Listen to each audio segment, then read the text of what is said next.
Charli. We're ready to rock. Allow me to tell you about the most honest thing that's happened to the global workforce in the last 3 years.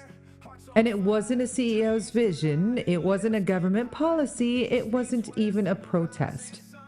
It was a chatbot. Unusual practice. Rethink what you think you know.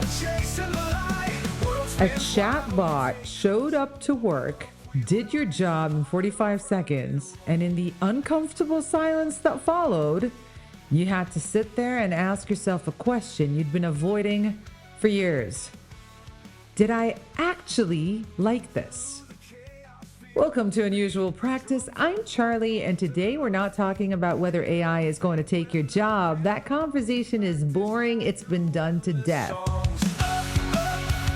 Don't forget to like and subscribe. We're talking about what AI is actually doing, which is holding up a mirror to a workforce that has been quietly miserable for a very long time and asking, now what?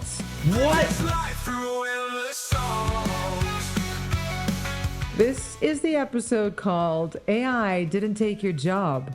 It exposed that you hated it. And if I were you, I'd listen up. Oh shit!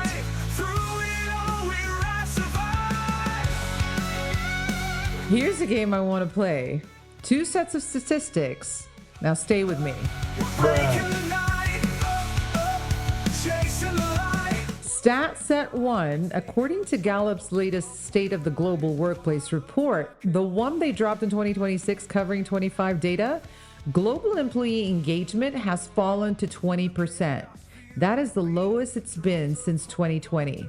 The cost of that disengagement to the world economy, $10 trillion in lost productivity. Not billion, trillion, with a T. In Europe specifically, nearly 3 in 4 workers are disengaged. Not unhappy, not stressed, just not there. Physically present, mentally somewhere else entirely, and probably a fantasy where they quit dramatically and nobody notices until the invoice doesn't get paid. Now, in the US, only 31% of American workers report feeling genuinely engaged with their job. That's a decade low, the lowest since 2014. Now, let's go to stat set 2. The World Economic Forum's Future of Jobs report projects that 92 million roles will be displaced by AI by 2030. Meanwhile, 77,999, I can't make up that number, people, 77,999 people in the tech sector alone lost jobs attributed to AI in just the first 6 months of 2025. McKinsey estimates that today's technology, right now, not future versions, what exists this morning, could theoretically automate 57% of current U.S. work hours. So, here's my game. 80% of the global workforce is disengaged. More than half of all working hours could be automated by technology that already exists. And we're surprised. We're panicking. We're writing think pieces about the death of work. Or, and I want you to really sit with this for a sec, is it possible that those 2 statistics are not a collision course, but maybe a confession? Because while we're all panicking, we're not asking the real question, which is, what exactly are we fighting to keep? I mean, that's another perspective, isn't it? Okay, but first, before we continue, I need to be very fair here because I'm not a monster and I do not have a trust fund. Real people are losing real jobs. A 23-year-old software developer who spent, 4 years and $80,000 in debt getting a computer science degree and then watched her entry-level job categorically shrink by 16% in 2 years is not having an existential awakening. She's having a financial emergency. That is not the same thing, and I will not pretend that it is. The workers most at risk from AI displacement are not the people having identity crisis about their careers. They're the people in routine roles with the fewest savings in the least flexible labor markets. The Brookings Institution identified roughly 5 to 6 million US workers sitting at the intersection of high AI exposure and genuinely low capacity to pivot. That's a real crisis that deserves real policy attention. So I'm not dismissing the material threat. It is documented, it is accelerating. And if you're any one of those at risk roles, I see you, and this episode is also for you. But I want to hold that truth alongside a different one because both can be real at the same time. The panic about AI taking jobs is loudest among people who are not actually at the most material risk. It's loudest in the knowledge economy, in the white-collar, postgraduate, laptop class professions, among people who, statistically speaking, have far more capacity to adapt and who are nonetheless gripped by an anxiety that goes deeper than the economics. And I think I know why. Because for a lot of those people, the job wasn't just a job. It was the answer to the question, who am I? I'm Batman. All right, let me take you back a little bit. There's a concept in Japanese culture called ikigai. I have talked about this over and over again. Yes, because I do believe in it. It's been on every Pinterest board since 2018, so I do apologize in advance, but you need to bear with me because the original concept is more interesting than the diagram itself. You see, ikigai comes from the Japanese iki, meaning life, and gai, meaning worth or value. It translates roughly as your reason to get up in the morning. And the key thing about ikigai, the thing the diagram on your vision board leaves out, is that it is deeply personal, and because a lot of people don't know this, and constantly changing. It is not a career strategy, it is not a job title, and it is the whole thing. Your relationships, your tiny pleasures, your contribution to other people, your community, your afternoon coffee. The Okinawans, the people who invented the concept and who also statistically live longer than almost anyone else on earth, do not locate their ikigai inside a LinkedIn profile. Now, contrast that with what the modern professional class in the West has done. We took what do you do and made it the answer to who are you? And when something threatens what you do, your identity doesn't feel threatened. Yourself feels threatened. You can't say no. The existential crisis the Western workforce is having right now is not really about AI. It is about what happens when you've outsourced your search for meaning to a job description, and the job description starts getting automated. The AI didn't take your meaning. You never had it stored there safely. You just maybe thought you did. Oh no, they still engage jokes without me. Some cultures have been trying to warn us about this for centuries, and we were not listening. In 1970, a sociologist named Marie Jahoda published a theory that would go on to quietly predict this entire cultural moment. She argued that employment provides not one, but 5 hidden psychological functions that have nothing to do with money: time structure, social contact, collective purpose, social identity, and regular activity. When you remove work, she argued, you don't just remove income, you remove 5 psychological anchors simultaneously. Now, here's the thing Jahoda didn't fully anticipate. What happens when a society overinvests in those 5 functions to the point where they become the only structure? When people have no community outside work, no sense of time outside a calendar invite, no identity outside a job title, you get the current situation, where the threat of automation isn't just scary economically, it's existentially destabilizing at a level that seems disproportionate to the actual risk. Meanwhile, let's take a look at the Maasai people of Kenya and Tanzania. Their concept of a meaningful life is not primarily located in productivity or professional identity. Meaning comes from your relationships, your cattle, your standing in the community, your role in collective rituals. Work in the Western sense, performed for an institution in exchange for currency, is a relatively minor part of the identity equation. Or let's take a look at the Bhutanese model. Bhutan is famously the country that replaced GDP with gross national happiness as its primary national metric in the 1970s.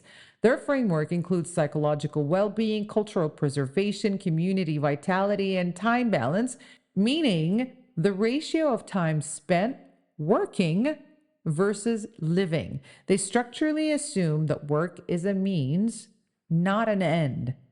Neither of these cultures is panicking about ChatGPT. And I think that tells us something important. Feeling disconnected from yourself and society's fast pace? Unusual Practice podcast dives into neuroscience, quantum mysteries, untold cultural truths, and hidden societal patterns. Charli guides you to think deeper, connect stronger, and heal fractured paths in life. It is time to uncover the extraordinary within and release the programming. Tune in on your favorite platform now. Expand your mind with Unusual Practice today. Let me dare say the quiet part out loud. If you are highly educated in a knowledge economy job with the capacity to adapt, and you are nonetheless terrified of AI replacing you, there is a question worth sitting with. Are you afraid of losing your livelihood? Or are you afraid of losing your alibi? Because for a significant number of people, and I include myself in this category at various points, the job was the thing that explained why you weren't doing the other thing, the thing you actually maybe wanted, the novel, the business, the conversation you needed to have with yourself about what you actually believe in. I'm too busy is the most socially acceptable form of avoidance ever invented. And then AI shows up, starts doing the busy work, and suddenly the excuse gets thinner. The calendar clears, the cognitive load lifts, and standing in that gap is the terrifying, vertiginous freedom of having to actually choose. Kids, you tried your best and you failed miserably. The lesson is never try. The anxiety about AI isn't always about the future. Sometimes it's about what the present has been quietly hiding. And look, the news is not all grim, because inside this disruption, if you look carefully, there's an invitation that previous generations never actually got. Here's a number that got almost no attention next to the scary ones. Listen up. The World Economic Forum projects 92 million jobs displaced by 2030 and 170 million new roles created in the same period. Net gain, 78 million jobs, more than were lost. Now, the economists are right that this is cold comfort if you can't get from the lost job to the new one. The transition is real and painful and not evenly distributed. I'm not suggesting you celebrate your own redundancy. But I want you to notice the nature of the jobs growing fastest.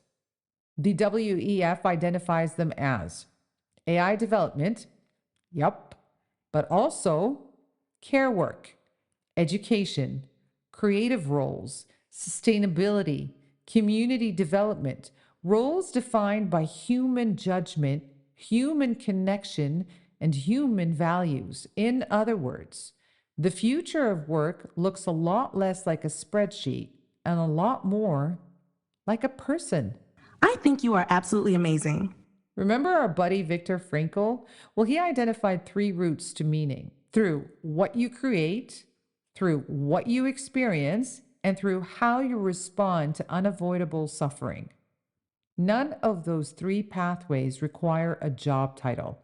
All three of them are inherently human and structurally immune to automation.